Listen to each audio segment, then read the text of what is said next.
Au sud de la frontière américaine, les agents de la DEA se livrent à un jeu du chat et de la souris excessivement dangereux.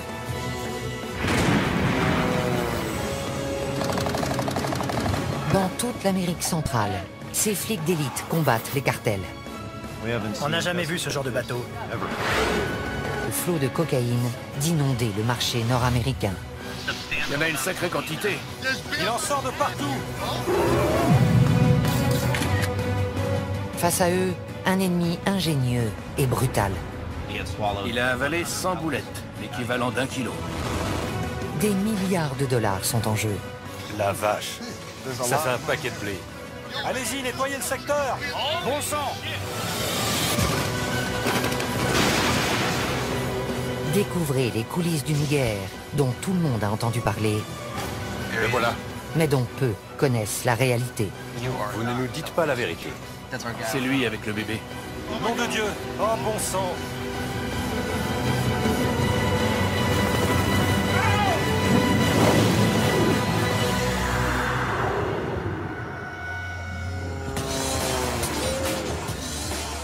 Chaque année, la Colombie expédie près de 450 tonnes de cocaïne vers le nord.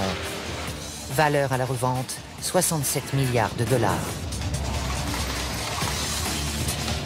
Les trafiquants font entrer la drogue par bateau, avion privé et même sous-marin. La méthode la plus employée reste la mule humaine. Les mules sont particulièrement actives dans les aéroports. Une brigade de flics d'élite locaux et 2 agents de la DEA, Liam et Jack, sont chargés de les traquer. Pour des raisons de sécurité, nous ne révélerons pas leur vrai nom. Il sort encore de la poudre blanche. Ils luttent jour et nuit contre d'habiles contrebandiers qui emploient tous les moyens pour faire pénétrer la drogue en Europe et en Amérique du Nord. Il y a de la cocaïne dans ses chaussures. Ils risquent très gros, car les cartels éliminent tous ceux qui se dressent sur leur chemin, même les agents de la DEA. Giovanni était mon bras droit, mon bras armé. Cette semaine, Liam et Jack ciblent les aéroports de Bogota et de Medellín. Mission, faire quadriller les lieux par des équipes de policiers spécialisés et prendre les mules sur le fait. Il est essentiel de contrôler le trafic des mules, parce que c'est une importante source de renseignement. Ils se dirigent vers l'aéroport Eldorado de Bogota, où sont effectuées 80% des saisies dans les aéroports colombiens. On l'appelle le monstre. La police des stupes l'appelle l'école. C'est ici qu'on apprend comment ça se passe. Il y a quel vol ce soir? Il y en a un pour Barcelone, 2 pour Madrid, Francfort et plus tard Mexico.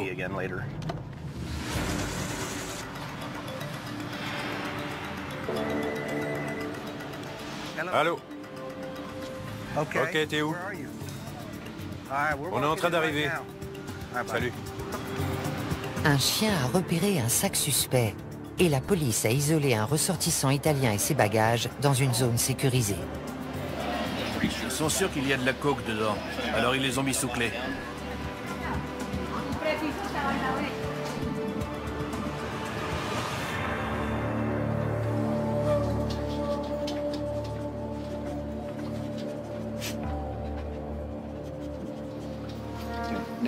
Ils vont fouiller. D'où il vient? Il est italien. Il allait où? Il allait à... Parmi les vêtements, ils découvrent un objet que Liam a déjà vu dans les bagages des mules. On tombe très souvent sur des médailles religieuses. Lui, il a une croix. Ils pensent qu'ils vont échapper à la... Mais c'est curieux. C'est pas le genre de choses qu'on jette au fond d'une valise. C'est une protection. Pour que Dieu veille sur moi pendant le voyage. J'allais être avec ma petite amie.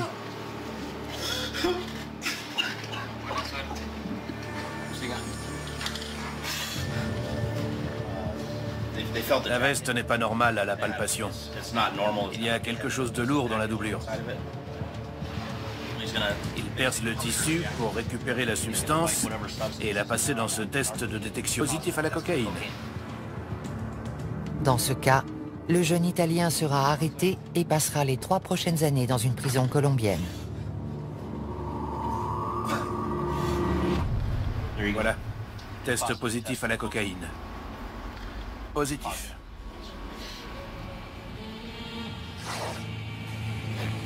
L'odeur mordante de la cocaïne passe difficilement inaperçue. Les contrebandiers ne manquent pas d'astuces pour tenter de la dissimuler. Il y a un agent de masquage. C'est peut-être un détergent utilisé pour couvrir l'odeur. J'ai un téléphone. Si vous voulez appeler quelqu'un hors de Colombie... Si je dis ça à mon père, il va faire une crise cardiaque. Ça va le tuer. Il faut surtout pas qu'il le sache.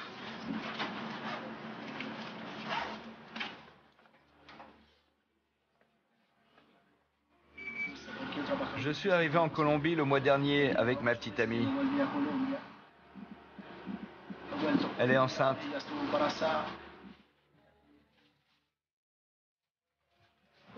Je l'ai fait pour l'argent, pour pouvoir créer une entreprise, parce que je ne voulais pas qu'elle me quitte.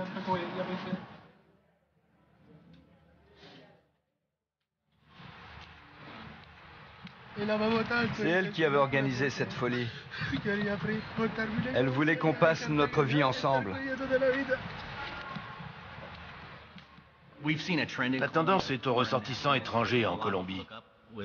Ils se mettent avec des Colombiennes et elles les poussent à faire de la contrebande de drogue. Je ne sais pas pourquoi, mais ils acceptent. Ils plongent tête baissée. J'ai perdu la tête. On peut perdre la tête pour une femme. Moi, je l'ai perdue pour elle. Il y a une seule femme qui vaut que tu perdes la tête. C'est ta mère.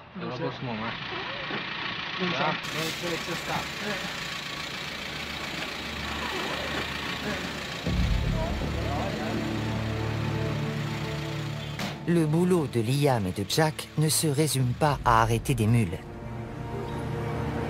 Leur objectif principal est de les suivre jusqu'à la source. Au revoir. La mule est tout en bas de la pyramide. Au-dessus, il y a le recruteur. Du recruteur, on peut remonter à l'emballeur. Il y a les expéditeurs colombiens et il y a un destinataire. Et puis il y a le boss. On essaie de démanteler toute la chaîne. Près de l'aéroport de Medellín, les trafiquants nous ont accordé le rare privilège de pénétrer dans leur monde. Ces gens sont ceux que Liam souhaite coffrer à tout prix. Cet homme, que nous appellerons Carlos, est un spécialiste, un emballeur dans le jargon du narcotrafic. On ouvre le lecteur de DVD, il y a plein de à l'intérieur. Je peux mettre quelque chose ici, ici et ici. Il est fier de son travail, mais il le fait rarement au public. Regardez. On dirait un câble de DVD tout à fait normal. Cette activité peut lui rapporter jusqu'à 11 000 $ par mois. Je gagne beaucoup plus que n'importe quel salarié.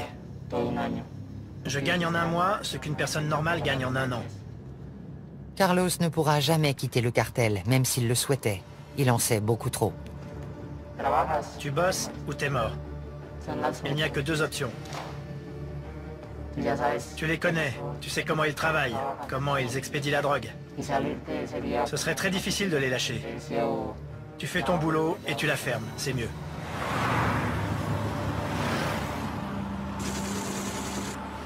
Dans une autre planque, un autre spécialiste prend des risques encore plus grands. C'est une mule que nous nommerons José. Allô? Comment tu vas? Au bout du fil, le boss de José. Il veut savoir si la coke est prête à partir. Oui, ils viennent d'arriver. Marty a envoyé des chocolats.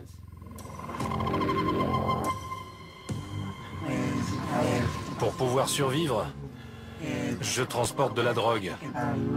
Je la transporte par avion, dans mon jean.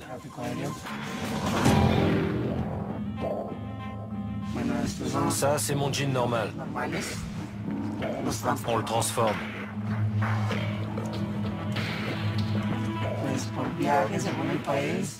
Je gagne entre 8 000 et 9 000 $ par voyage. J'ai toujours peur. Je regarde tout le temps dans mon dos.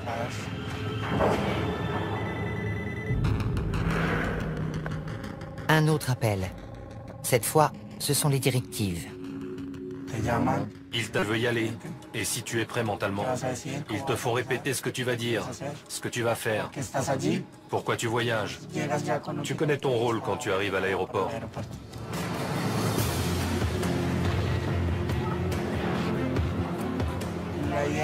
Le but, j'essaye de beaucoup parler avec les préposés qui s'occupent de moi, parce qu'ils observent ton attitude et ta personnalité.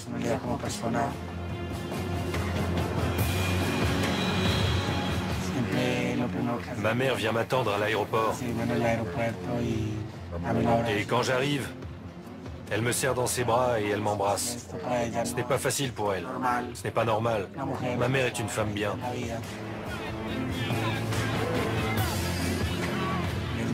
Je risque de me faire arrêter à l'étranger et de prendre 30 à 35 ans de prison. Ça vaut le coup. C'est nécessaire.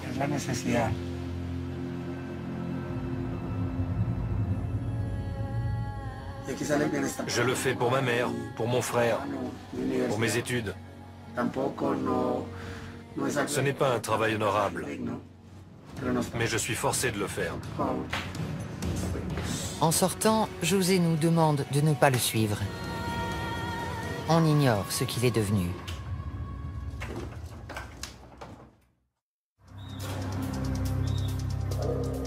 Au terminal de fret de l'aéroport de Bogota, les agents de la DEA et leurs collègues colombiens viennent de découvrir de la cocaïne dissimulée dans un colis d'aspect anodin. L'imagination n'a pas de limite. Ce paquet était expédié en Angleterre. C'est un livre pour enfants. À première vue, il a l'air normal. Mais il dit qu'on a dissimulé de la cocaïne dans la couverture. Vous voyez, à l'intérieur de cet os, c'est-à-dire au bleu, c'est de la cocaïne. Intéressant. De la cocaïne cachée dans ses paires de sandales. De la cocaïne dans les poignées de ses instruments dentaires. Les hommes de la brigade des stupes colombienne sont les meilleurs du monde. J'ai commencé à travailler avec eux à mon arrivée et j'ai vu des choses hallucinantes. Je me demandais comment ils faisaient pour découvrir tout ça. Je crois qu'on nous en apporte un autre.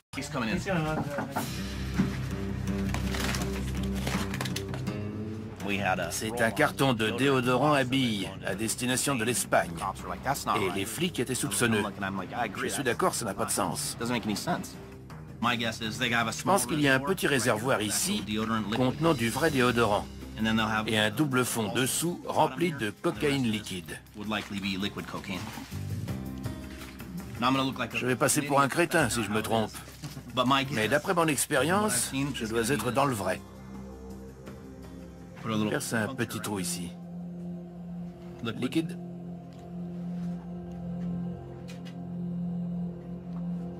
Négatif. Si ce flacon contient de la cocaïne, elle a été très habilement dissimulée. Je le presse, rien ne sort.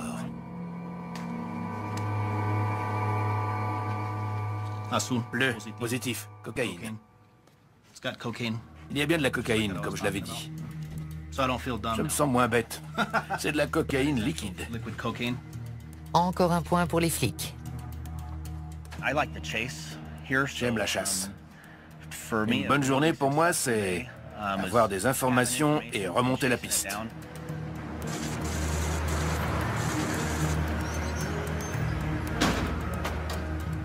Dans l'après-midi, les hommes contrôlent des manifestes d'expédition. Ils cherchent des informations qui leur permettraient de remonter la chaîne jusqu'au chef de réseau. Il y a environ 3,5 tonnes de fret. Il suffirait d'un indice pour nous aiguiller. Ça part au Costa Rica. Il y a un nom et des numéros de téléphone. Je vais tout rentrer dans la base de données. À l'étage des départs, les policiers cherchent d'autres mules voyageant sur le vol de Madrid. Plusieurs indices nous mettent sur la voie. En général, quelqu'un qui a avalé de la drogue est très pâle. Il est mal à l'aise, il transpire. Il peut même avoir une petite croûte blanche sur les lèvres. Ceux qui s'en font une ceinture restent loin des autres. Les passagers qui montrent ces signes révélateurs ou qui paraissent simplement nerveux passent dans ce scanner corporel de dernière génération. C'est un appareil à rayons X qui radiographie les organes internes pour voir si la personne a avalé des capsules d'héroïne ou de cocaïne. Un Italien traverse le portique sans problème. Mais l'aspect de ses chaussures alerte les policiers. On a interpellé un passager italien. Veuillez retirer vos chaussures, monsieur. On va pratiquer les premiers tests pour voir s'il y a de la cocaïne ou de l'héroïne dans ses chaussures. C'est positif à la cocaïne. Bleu. Bilan du vol de Madrid, une seule mule. Mais ce n'est que la première arrestation d'une soirée qui va se révéler trépidante.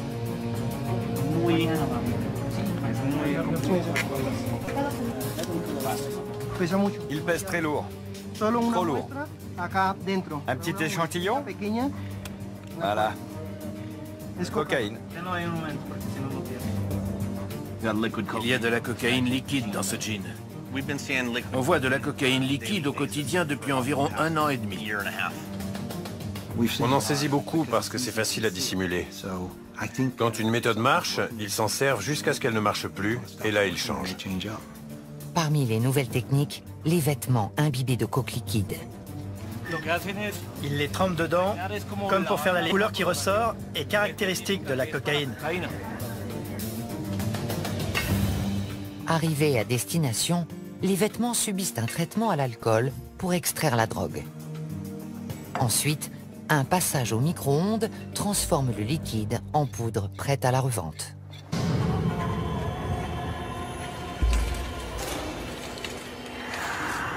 Toutes les formes de contrebande sont risquées, mais la méthode la plus dangereuse est celle des bouletteux.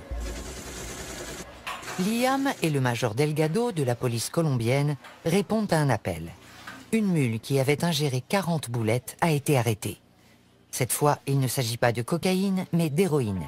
Si elle se répand dans l'organisme, elle tue encore plus vite que la coke. Nous sommes à l'hôpital Anguattiloa. Cette femme a été prise ce matin. Comme vous le voyez, il y a plusieurs boulettes. Le test préliminaire s'est révélé positif à l'héroïne. Normalement, un policier accompagne la personne aux toilettes et la regarde expulser les capsules. Ensuite, il lui fait laver les matières fécales, puis il place les boulettes dans une pochette en plastique.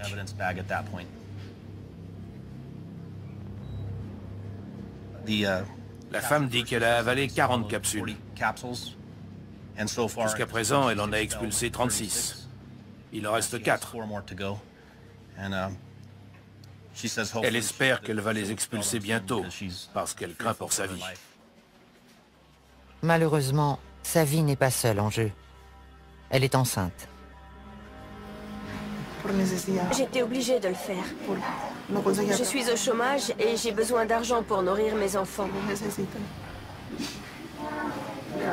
J'ai honte. Je viens d'une bonne famille. Il ne pouvait rien arriver de pire. J'ai déshonoré mon nom. Les miens vont me rejeter. Je sais qu'une longue route m'attend. Je m'inquiète pour mes enfants. J'ai fait ça pour eux. Liam a entendu des centaines d'histoires tragiques, de mauvaises décisions prises pour de l'argent facile. Ils peuvent se faire beaucoup d'argent.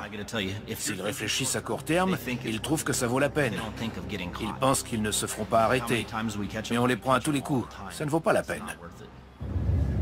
Ils peuvent y laisser la liberté ou même la vie. Mais pour ceux qui les emploient, les bouletteux ne valent que le produit qu'ils transportent. Pour préparer la cocaïne à être ingérée, elle doit être emballée dans des capsules de préservatifs.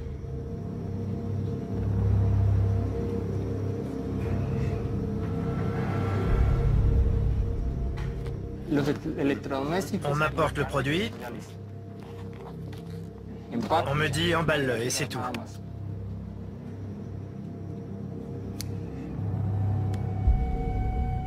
Je ne sais pas qui le transporte. Ce qui compte, c'est d'être payé.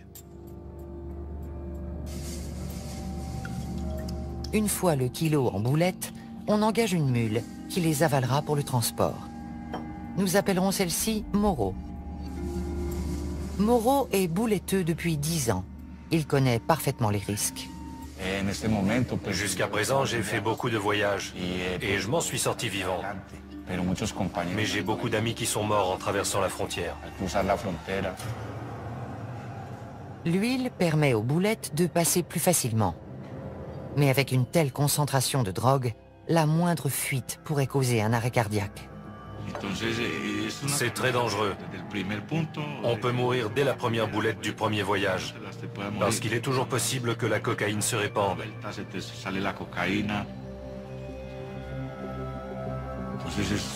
C'est le métier de la mort. Quand on part, on ne sait jamais si on va arriver en vie. Ça me terrifie. Vraiment. Les horreurs du narcotrafic ne se limitent pas aux mules. On compte aussi d'innombrables victimes parmi la population et la police colombienne. Une réalité qui frappe Liam et Jack de plein fouet. Ils viennent d'apprendre qu'un de leurs plus proches collègues a été assassiné au cours d'une rencontre avec un informateur à Medellín. Il s'appelait Giovanni. J'étais très proche de lui, c'est dur.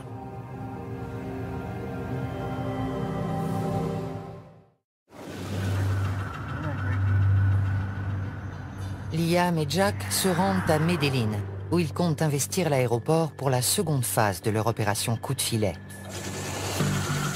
L'objectif de ce voyage dépasse le strict cadre de l'arrestation de mules.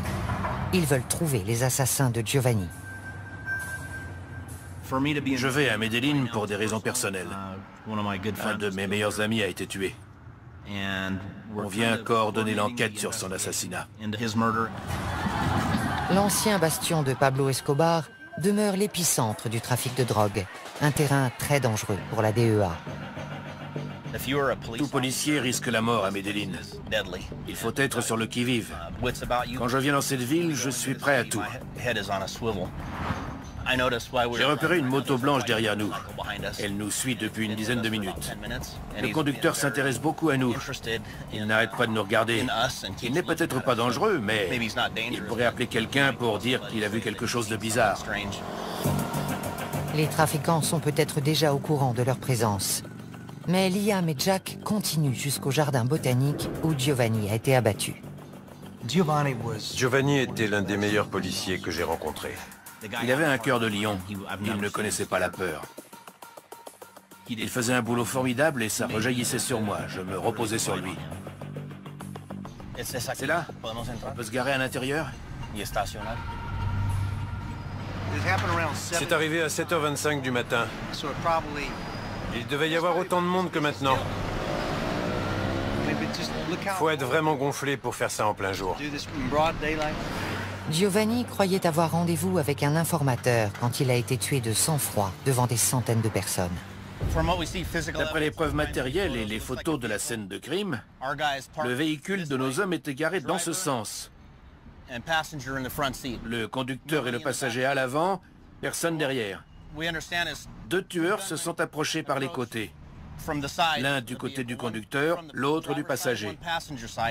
Ils ont ouvert le feu. L'un d'eux est arrivé à la hauteur de la portière passager.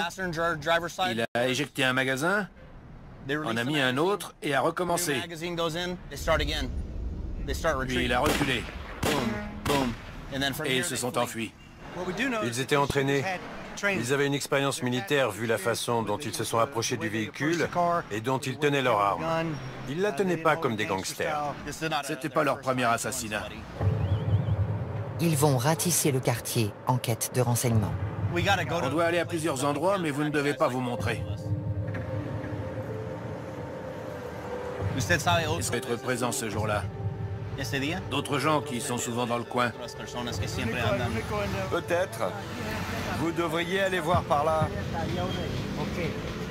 Est-ce que la police a demandé la vidéo de surveillance? C'était là. L'homme à qui il parle a une vue parfaite sur la scène de crime. Mais il prenait sa douche au moment clé. Personne ne sait quoi que ce soit sur l'assassinat. Il y avait des yeux partout, mais personne n'a rien vu.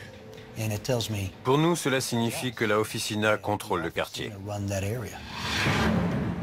La Oficina de Envigado est un syndicat de tueurs à gages, le groupe le plus meurtrier de Colombie. La Oficina a toujours été un élément criminel violent. Ils sont furieux parce qu'on a arrêté quelques chefs haut placés et je suis sûr qu'ils seraient ravis de tuer ou de blesser un membre de la DEA. Malheureusement, notre mini-quadrillage n'a pas donné grand-chose. Le pompiste travaillait ce matin-là. Il a entendu les tirs, mais il n'a rien vu. Le portail était ouvert, mais nos hommes ne sont pas entrés. Ils se sont garés là. Ça me paraît bizarre, parce qu'ici c'est un trottoir. Pourquoi n'ont-ils pas été plus loin pour libérer le passage? C'est une rue complètement dégagée et très fréquentée. Drôle d'endroit pour une fusillade. Je crois que la Oficina voulait que l'assassinat soit public. Elle voulait envoyer un message. Il y a sans doute eu des centaines de témoins, mais personne ne parle. Le quartier est sous leur coupe. Les gens ont peur de parler. Imaginez que vous vivez à Chicago et qu'une organisation criminelle et ses commandos de tueurs sont implantés dans votre quartier. Vous n'iriez pas parler d'eux. Regardez en haut des collines. C'est un bassin de recrutement de trafiquants et d'hommes de main. Il y a aussi des tas de gens honnêtes, mais c'est là qu'ils recrutent. La Oficina croit pouvoir opérer impunément dans ce secteur. C'est très difficile pour la police quand personne ne veut coopérer avec elle contre les voyous qui infestent la ville et qui tuent des innocents et des policiers compétents qui font de leur mieux.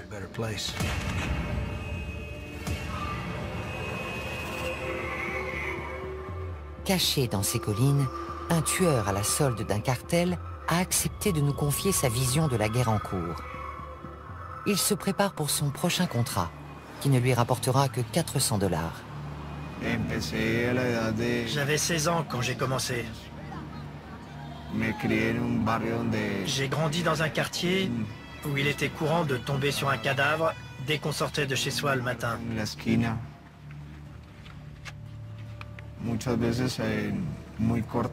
Quand on est très jeune, l'esprit assimile ce genre de choses.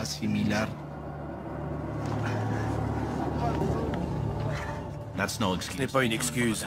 Venir d'un quartier défavorisé n'autorise pas à tuer. Comment peuvent-ils faire ça à d'autres êtres humains? Je ne comprends pas. Quand on tue quelqu'un, on n'a ni dignité, ni mort.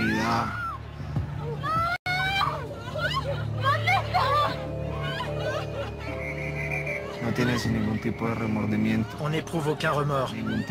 On ne se sent pas coupable. Et chaque fois, c'est plus facile. On devient plus impitoyable. Je suis un instrument. Une marionnette entre les mains de gens puissants. Ils se servent de moi pour imposer leurs lois à tout prix.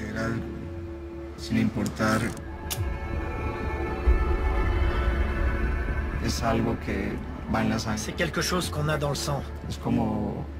Comme un fil dans un tissu. Quand on commence à tirer dessus, on ne s'arrête plus. Il n'y a pas de compassion.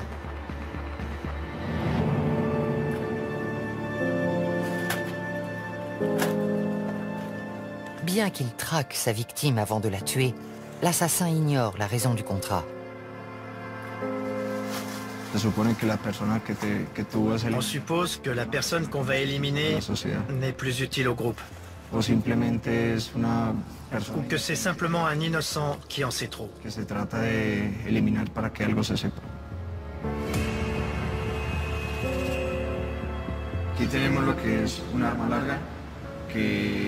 Ce fusil sert pour les boulots où on doit percer des gilets pare-balles. Avec le pistolet, on tire, puis on le cache.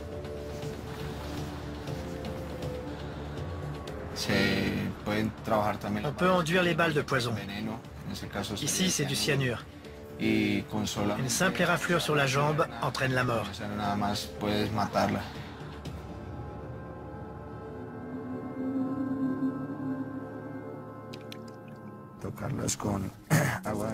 On lave les balles à l'eau bénite et on récite la prière de l'assassin. Que la divine fortune guide ces balles sacrées pour qu'elles donnent la mort sans faillir. Que cette mort soit sans violence, que la victime ne souffre pas. Amen. Des tueurs à gages qui disent des prières et qui se signent, pour moi, c'est de l'hypocrisie. Dire une prière pour aller tuer quelqu'un qui a des enfants, ça me fait penser à une brute. Seule une brute est capable de faire ça pour se rassurer. Avant de partir, le tueur dit aussi une prière pour lui-même. Pour la défense de mon âme et de mon corps. S'il y a des yeux, qu'ils ne me voient pas. S'il y a des mains, qu'elles ne me touchent pas. Que mon corps ne soit pas blessé. Que mon sang ne coule pas et que je ne perde pas mon âme. Au nom du Père éternel et de la Sainte Trinité. Amen.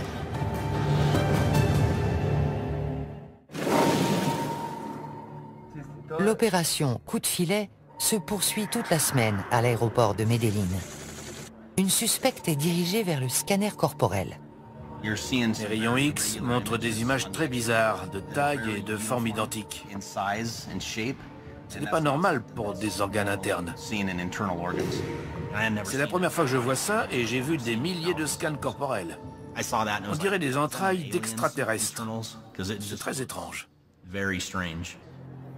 Une heure plus tard, Liam et Jack se rendent aux urgences pour prendre des nouvelles de la jeune femme, dont la vie est en danger.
Je devrais intervenir?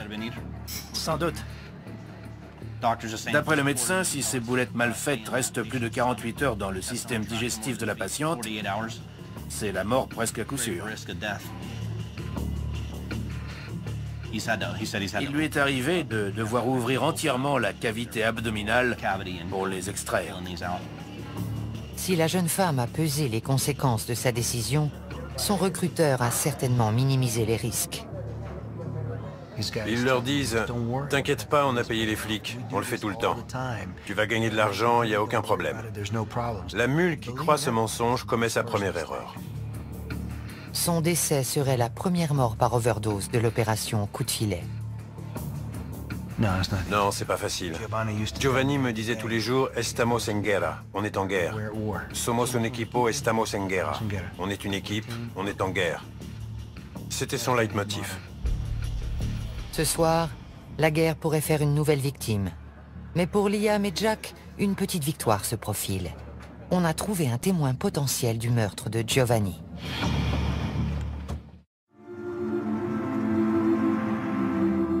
Avant d'entamer une journée chargée, les deux agents passent prendre des nouvelles de la jeune bouletteuse. On fait juste un saut à l'hôpital pour voir comment elle va.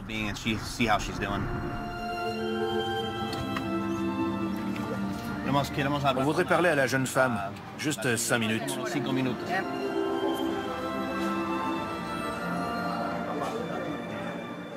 Je crois qu'elle est aux toilettes. Elle a expulsé la dernière? La dernière est passée. Le lendemain, quand je l'ai vue, j'ai été étonné qu'elle ait passé la nuit. Les formalités de sortie vont prendre une demi-heure. Ensuite, ils l'emmèneront en comparution initiale, puis en cellule. Et elle a survécu. Bonjour, comment ça va? Bien, beaucoup mieux. J'ai plus mal. Elle a eu beaucoup de chance d'expulser toutes les boulettes. Elle est complètement remise.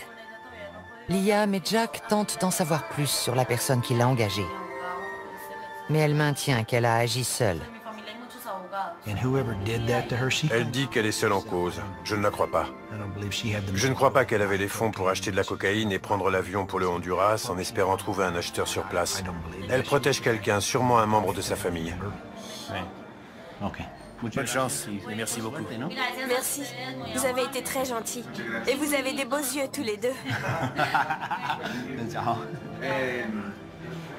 Le soulagement est général. La jeune femme n'a pas payé sa mauvaise décision au prix fort, mais plusieurs années de détention l'attendent. Elle va faire de la prison, c'est triste. Elle sera peut-être un peu moins heureuse, mais un peu plus avisée.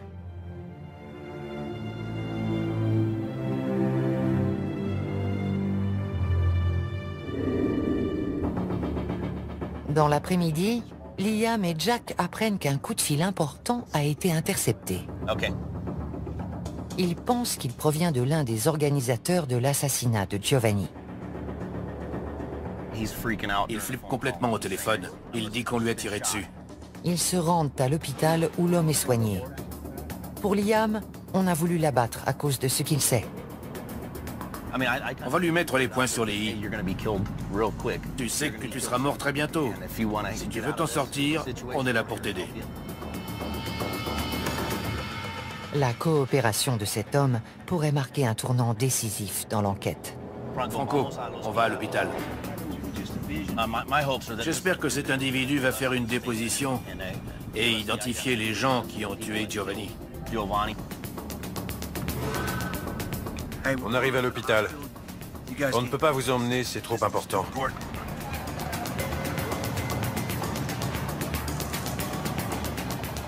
On voudrait l'interroger. Il vient d'être blessé. Espérons que ça lui a ouvert les yeux et qu'il nous donnera des informations sur les tireurs.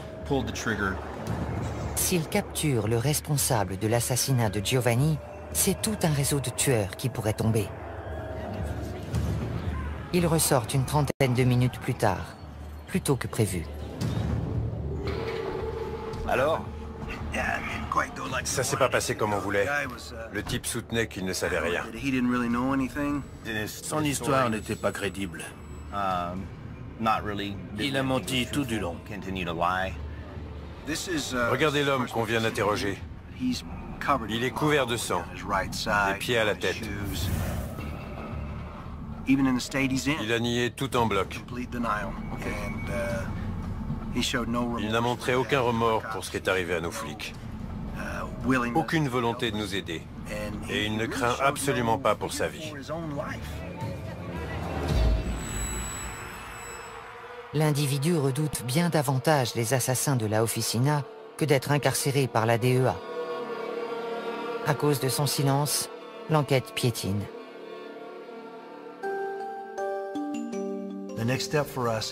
La prochaine étape consiste à demander un mandat d'arrêt pour cette personne.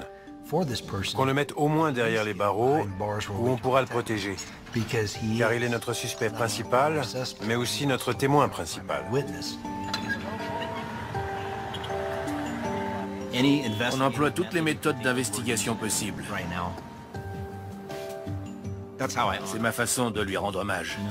J'essaye de résoudre l'affaire et je reste en contact avec sa veuve. C'est important. Il aurait fait pareil pour moi. On n'enquêtait pas sur la Oficina de Envigado, mais maintenant on les a dans le collimateur. On n'oubliera pas, on ne laissera pas passer.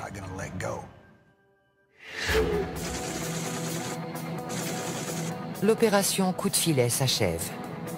Ce soir, Liam et Jack donnent une conférence de presse sur une saisie d'une importance considérable. 30 kilos de cocaïne liquide.